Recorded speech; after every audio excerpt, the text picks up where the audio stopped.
Hello सभी को नमस्कार, आदाब, सत श्री अकाल भाई। है ना, इस कोविड टाइम पीरियड में एक बहुत ही सब लोग सुरक्षित रहिए, घर में रहिए। डर का माहौल है अभी, और इस माहौल को अपने से दूर रखिए, मस्त होकर पढ़िए एकदम। तो 20वीं सदी की हम बात कर रहे हैं, 20वीं सदी में ही हैं हम। और 20वीं सदी के बारे में एक लाइन कही भी जाती है कि खूबसूरत, मासूम और खौफजदा है वो 20वीं सदी के तरह। मुझे पता है, मालूम है मुझे, है ना, कि वो भी मुझे बदल देगी एक दिन डायरी की तरह। है ना, तो ये 20वीं सदी के बारे में कहा जाता है। 20वीं सदी जैसे ही शुरू हुई थी, कांग्रेस में भी बहुत बड़ी उथल पुथल शुरू हो रही थी धीरे धीरे, क्योंकि कांग्रेस में विचारधाराओं को लेकर विभाजन हो रहा था। और वो विभाजन हमें जमीन पर भी देखने को मिला। और उस विभाजन का जो शुरुआत थी वो 1905-6 के समय में ही शुरू हो गई थी, क्योंकि विचारधाराओं में बहुत ही जबरदस्त टकराव आने लग गया था। है ना, एक तरफ उदारवादी, बहुत ही नई सोच वाले नेता थे, दूसरी तरफ बहुत एक्सट्रीमिस्ट, नरम, एकदम गरम तरीके से सोचने वाले, गरम दल जिसे बोला जाता था, वो नेता थे। तो हुआ क्या, कांग्रेस का विभाजन जो हुआ, यहां पर लिखा हुआ भी है, कांग्रेस का विभाजन 1907 में होता है। हुआ यूं है कि 26 दिसंबर 1907 को कांग्रेस का जो अधिवेशन है वो ताप्ती नदी के तट पर सूरत, गुजरात में बुलाया जाता है। वहां पर कांग्रेस की दो विचारधाराएं, जिन्हें हम एक्सट्रीमिस्ट और मॉडरेटर्स, एक्सट्रीमिस्ट को कहते हैं गरम दल और मॉडरेटर्स को बोलते हैं नरम दल, इनमें कुछ नेता थे, जैसे फिरोज शाह मेहता हो गए, गोपाल कृष्ण गोखले हो गए। है ना, ये जो नेता थे ये उदारवादी नेता थे। दादा भाई नौरोजी हो गए, ये उदारवादी नेता थे। है ना, तो इन नेताओं का मानना यह था कि अंग्रेज सरकार के खिलाफ अभी किसी भी प्रकार से उग्र आंदोलन न किया जाए, किसी भी प्रकार से अंग्रेज कानूनों को न तोड़ा जाए, अंग्रेजी कानून के साथ संविधान का पालन भी किया जाए और संवैधानिक तरीके से, कॉन्स्टिट्यूशनल तरीके से अपनी डिमांड को रखा जाए, आंदोलन को पीसफुली चलाया जाए।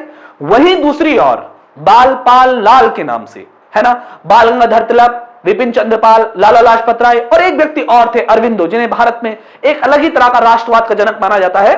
तो उनकी मांग यह थी कि भाई, जब इस देश हमारा है, इस धरती पर जितना भी अन्न और सामग्री उगाई जा रही है वो हमारा है, तो हम मांगे क्यों भाई, हम तो छीनना है, और अपने अधिकारों के लिए हमें किसी भी संविधान का पालन करने की जरूरत नहीं है।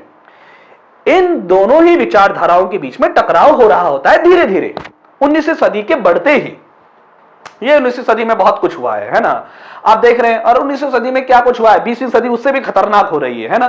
तो हुआ यूं कि जब ये विचारधारा आगे बढ़ी तो 1906 में जब अधिवेशन हुआ, तो 1906 के अधिवेशन में, कलकत्ता अधिवेशन में, जो उग्रवादी नेता थे या जिन्हें एक्सट्रीमिस्ट, गरम दल के नेता बोला जाता था, लाला लाजपत राय, विपिन चंद्र पाल, उन्होंने यह डिमांड करी कि लाला लाजपत राय को कांग्रेस का अगला अध्यक्ष बनाया जाए। और कांग्रेस का जब अगला अध्यक्ष बनाया जाएगा तो उसमें गरम दल अपने तरीके से स्वदेशी आंदोलन को चलाएगा और आगे की रणनीति तय करेगा कि भारत को अब स्वराज कितनी जल्दी पाना है। और यह बात उग्रवादी नेताओं की जो बात थी, वो उदारवादी नेता समझ गए अच्छे से कि ये कुछ ना कुछ पंगा करने वाले हैं। इसीलिए उन्होंने क्या किया, इंग्लैंड से दादा भाई नौरोजी को बुलाया कि भाई इस जो अधिवेशन होने वाला है कलकत्ता में, इसकी आप अध्यक्षता करिए, क्योंकि ये सारा का सारा मामला हमें अब खत्म करना है। और दादा भाई नौरोजी तैयार हो गए और इस अधिवेशन में दादा भाई नौरोजी अध्यक्ष चुन लिए गए। लेकिन दादा भाई नौरोजी का सम्मान दोनों ही लोग करते हैं, क्योंकि वरिष्ठ नेता थे। दादा भाई नौरोजी के बारे में हम एक विशेष वीडियो बनाएंगे अलग से। तो उनका सम्मान जब सभी लोग करते थे तो इस अधिवेशन में कुछ भी नहीं हुआ, ना एक्सट्रीमिस्ट लीडर्स ने कुछ कहा, ना मॉडरेटर्स ने कुछ कहा। लेकिन दादा भाई नौरोजी जानते थे कि डिस्प्यूट हो रहा है दोनों के बीच में, इसलिए दादा भाई नौरोजी ने अपने अध्यक्ष भाषण में कहा, yes now the goal is the Congress is Swaraj. Congress का गोल अब क्या है, स्वराज है। और एक्सट्रीमिस्ट लीडर चाहते ही क्या थे कि स्वराज अब कांग्रेस का उद्देश्य होना चाहिए। जिसे मानने को तैयार नहीं थे उदारवादी नेता। और यहां सूरत अधिवेशन 1906 में जो होने वाला था वो टल गया 7 के लिए। अब 1907 में फिर से सूरत में अधिवेशन होने चले गए। अब एक्सट्रीमिस्ट लीडर ने अपनी डिमांड रख दी कि जो स्वराज है, प्रस्ताव पास किया जाए 1907 में कि जो स्वराज है वो कांग्रेस का उद्देश्य हो, लाला लाजपत राय को अध्यक्ष बनाया जाए कांग्रेस का। और यही दो डिमांड उदारवादी नेताओं ने, जो मॉडरेटर्स थे, उन्होंने रिजेक्ट कर दी। उन्होंने कहा हम आपकी बात मानते ही नहीं है। एक्सट्रीमिस्ट लीडर थे, उन्होंने कहा देखते हैं, चलो अधिवेशन करो। और उस अधिवेशन में जो अध्यक्ष चुने गए, वो अध्यक्ष चुने गए थे कौन? रास बिहारी बोस या रास बिहारी घोष? ये भी अपने आप में एक प्रश्न है। तो वहां पर जो अध्यक्ष चुने गए थे उस अधिवेशन में, वो चुने गए थे रास बिहारी घोष। ध्यान रखिएगा सभी लोग, कौन चुने गए थे? रास बिहारी घोष, न कि रास बिहारी बोस। रास बिहारी बोस कौन थे? जरा मुझे कमेंट में लिखकर भेजिए फटाफट से, जरा कमेंट देखते कौन फास्ट करता है। आपको कमेंट में लिखकर क्या भेजना है कि रास बिहारी बोस किससे संबंधित है, ये कमेंट में लिख मुझे। तो रास बिहारी घोष जो थे, ध्यान रखिएगा, रास बिहारी घोष जो थे उन्हें कांग्रेस का अध्यक्ष चुन लिया गया। अब जैसे ही अपना अध्यक्ष वाला भाषण देने गए, वैसे ही एक्सट्रीमिस्ट लीडर ने उस असेंबली हॉल में जबरदस्त तरीके से उन पर टमाटर, जूता, जो भी था सब उनके हाथ में सब फेंक दिया। और यहां पर जब दोनों ही दल आपस में लड़ पड़े तो it was the first division of Congress in the history of Congress. Congress के इतिहास में उनका पहला विभाजन था और इस प्रकार से कांग्रेस दो भागों में विभाजित हो गई। ब्रिटिश सरकार की जो डिवाइड एंड रूल करने की जो पॉलिसी थी वो सफल हो गई।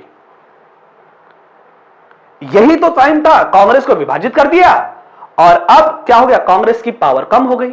यही अगर चाहते उदारवादी नेता तो इसको टाल सकते थे। भाई आपको लाला लाजपत राय को अध्यक्ष बनाने में क्या समस्या आ रही थी? और स्वराज तो भारत का गोल बनना ही था, आज नहीं तो कल कांग्रेस का उद्देश्य बनना ही था। पंडित जवाहरलाल नेहरू 1929 में बनाते ही है गोल कि now is the goal of Congress is complete Swaraj. तो उसे पहले क्यों नहीं एक्सेप्ट कर लिया गया?